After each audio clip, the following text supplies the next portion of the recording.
Cuando leemos una historia, la habitamos. A ella más que nada en el mundo le encantaba el momento en el que terminas un libro y la historia sigue viva en tu cabeza como un sueño muy real. Soy Florence Green. Soy la que va a abrir la librería.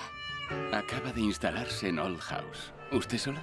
Hay otras ubicaciones mucho más apropiadas en Harborough, en especial para una librería.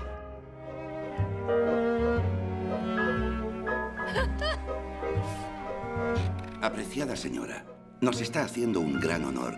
Si considera valiosa alguna novedad literaria, le ruego que no dude en enviármela. Mi primer cliente. Apreciado señor Brandish, le adjunto un ejemplar de una novela que acaba de publicarse. ¿Cree que es un libro adecuado para venderlo en mi librería?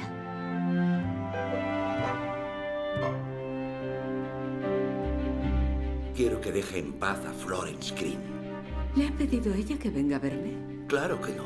Hay otras muchas propiedades para alquilar en pueblos más grandes que Harborough. Déjela en paz. Esa mujer no le ha hecho nada.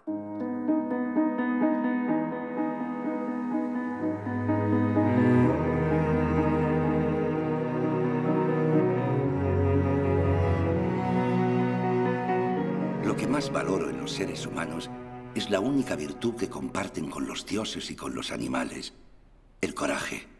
Y usted, señora Green, posee esa cualidad en abundancia. Mientras hay vida, hay esperanza. Dios, qué idea más horrorosa.